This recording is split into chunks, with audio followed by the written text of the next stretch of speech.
ಇನ್ನು ಚಿನ್ನಯ್ಯ ತಪ್ಪೊಪ್ಪಿಗೆ ಕೇಸ್ನಲ್ಲಿ ವಕೀಲನನ್ನೇ ಸಾಕ್ಷಿಯನ್ನಾಗಿ ಮಾಡಲಾಗಿದೆ.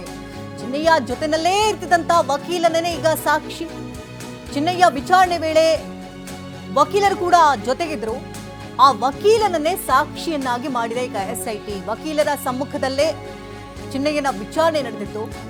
16 ಗಂಟೆಗಳಿಗೂ ಹೆಚ್ಚು ಗಂಟೆಗಳ ಕಾಲ ಚಿನ್ನಯ್ಯನನ್ನ ವಿಚಾರಣೆಗೆ ಒಳಪಡಿಸಲಾಗಿತ್ತು. ಚಿನ್ನಯ್ಯ ತಪ್ಪೊಪ್ಪಿಗೆ ವೇಳೆ ವಕೀಲನೇ ಪ್ರಮುಖ ಸಾಕ್ಷಿಯನ್ನಾಗಿ ಮಾಡಿದೆ. ಕೋರ್ಟ್ನಲ್ಲಿಯೂ ಕೂಡ ಈ ವಕೀಲರು ಸಾಕ್ಷಿಯಾಗಬೇಕಾಗುತ್ತೆ.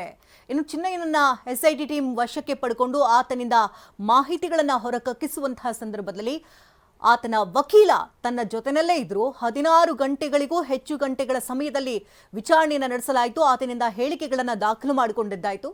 ಆ ಸಂದರ್ಭದಲ್ಲಿ ವಕೀಲರು ಜೊತೆನಲ್ಲೇ ಇದ್ದಿದ್ದರಿಂದಾಗಿ ಅವರನ್ನೇ ಈಗ ಸಾಕ್ಷಿಯನ್ನಾಗಿ ಪರಿಗಣಿಸುವುದಕ್ಕೆ ಎಸ್ಐಟಿ ಟೀಮ್ ಮುಂದಾಗ್ತಾರೆ. ವಕೀಲರ ಸಮ್ಮುಖದಲ್ಲಿ ನಡೆದಂತ ಚಿನ್ನಯ್ಯನ ವಿಚಾರಣೆ ನಡೆಸುವಂತಹ ಸಂದರ್ಭದಲ್ಲಿ ವಕೀಲರು ಕೂಡ ಜೊತೆಗಿದ್ರು. ಹಾಗಾಗಿ ಆತ ಏನೆಲ್ಲ ಹೇಳಿಕೆಗಳನ್ನ ಕೊಟ್ಟಿದ್ದಾನೋ ಅದನ್ನ ಎದುರುಗಡೆನೆ ನಿಂತು ನೋಡಿದ್ರಿಂದಾಗಿ ಅವರನ್ನೇ ಸಾಕ್ಷಿಯನ್ನಾಗಿ ಪರಿಗಣನೆ ಮಾಡ್ತಾ ಇದ್ದಾರೆ.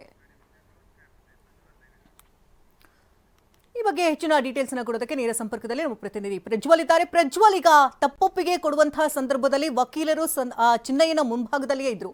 16 ಗಂಟೆಗಳಿಗೂ ಹೆಚ್ಚು ಗಂಟೆಗಳ ಕಾಲ ಆತನಿಂದ ಮಾಹಿತಿಗಳನ್ನ ಪಡ್ಕೊಂಡಿದ್ದಾಯ್ತು. ಈಗ ಆತನ್ನೇ ಸಾಕ್ಷಿಯನ್ನಾಗಿ ಮಾಡೋದಕ್ಕೆ ಮುಂದಾಗ್ತಿದ್ದಾರೆ. ಇದಕ್ಕೆ ಏನು ಕಾರಣ?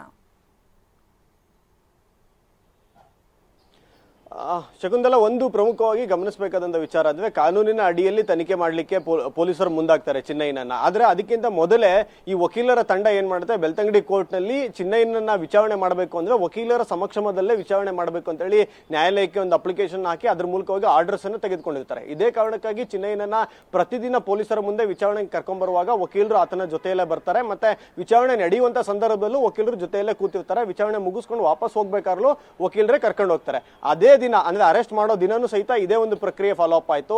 ಅವತ್ತು ಒಂದು 16 ಗಂಟೆಗಳ ಕಾಲ ಸುಮಾರು ಬೆಳಗ್ಗೆ ಶುರುವಾದಂತ ವಿಚಾರಣೆ ಮರುದಿನ ಬೆಳಗ್ಗೆ ಒಂದು 5 ಗಂಟೆ 6 ಗಂಟೆ ತನಕ ವಿಚಾರಣೆ ನಡೆಯುತ್ತೆ. ಆ ಸಂದರ್ಭದಲ್ಲಿ ವಿಚಾರಣೆಯನ್ನ ಚಿನ್ನಯ್ಯನನ್ನ ಎಸ್ಐಟಿ ಅಧಿಕಾರಿಗಳು ಮಾಡ್ತಿದ್ದಂತ ಸಮಯದಲ್ಲಿ ಸಹಿತ ಈ ವಕೀಲ ಏನಿದ್ರು ಅಂದ್ರೆ ಚಿನ್ನಯ್ಯನ ಪರವಾದಂತ ವಕೀಲರು ಏನಿದ್ರು ಅವರು ಆತನ ಪಕ್ಕದಲ್ಲಿಯೇ ಇದ್ರು. ಹೀಗಾಗಿ ಆತನ ಮುಂದೆನೆ ಈತ ಎಲ್ಲವನ್ನು ಕನ್ಫೆಷನ್ ಮಾಡ್ಕೊಂಡಿದ್ದು. ಹೀಗಾಗಿ ಪೊಲೀಸರ ಮುಂದೆ ಎಸ್ಐಟಿ ಮುಂದೆ ಕನ್ಫೆಷನ್ ಅನ್ನ ಮಾಡ್ಕೊಳ್ಳುವಂತ ಸಂದರ್ಭದಲ್ಲಿ ತಪ್ಪೊಪ್ಪಿಗೆಯನ್ನ ನೀಡುವಂತ ಸಂದರ್ಭದಲ್ಲಿ ಅಲ್ಲಿ ಪಕ್ಕದಲ್ಲಿ ಇದ್ದಂತ ವ್ಯಕ್ತಿ ಯಾರು ಅಂತ ಅಂದ್ರೆ ಚಿನ್ನಯ್ಯನ ವಕೀಲರು. ಹೀಗಾಗಿ ಅವರನ್ನ ಸಾಕ್ಷಿದಾರನಾಗಿ ಮಾಡ್ಕೊಂಡಿದ್ದಾರೆ. ಮುಂದಿನ ಹಂತದಲ್ಲಿ ನ್ಯಾಯಾಲಯಕ್ಕೂ ಸಹಿತ ಸಾಕ್ಷಿಯನ್ನ ನುಡಿಬೇಕಾದಂತ ಒಂದು ಪರಿಸ್ಥಿತಿ ಆ ವಕೀಲರಿಗೆ ನಿರ್ಮಾಣ ಆಗುತ್ತೆ. ಇದು ಒಂದು ರೊಟೀನ್ ಪ್ರೋಸೆಸ್ ಅಂತಾನೆ ಹೇಳ್ಬೋದು. ಈ ಹಿಂದೆ 164 ನೀಡಿದಂತದ್ದೇನಿದೆ, ಯಾವುದೇ ಪ್ರಕರಣದಲ್ಲಿ ಒಬ್ಬ ಆರೋಪಿತ ಅಥವಾ ಸಾಕ್ಷಿದಾರರು ಹೋಗಿ 164 ಕೊಟ್ಟ ಸ್ಟೇಟ್ಮೆಂಟ್ ಅನ್ನು ಕೊಟ್ಟಂತ ಸಂದರ್ಭದಲ್ಲಿ ಸಹಿತ ಬೇರೊಬ್ರು ನ್ಯಾಯಾಧೀಶರ ಮುಂದೆ ಸ್ಟೇಟ್ಮೆಂಟ್ ಅನ್ನ ಕೊಡ್ತಾರೆ.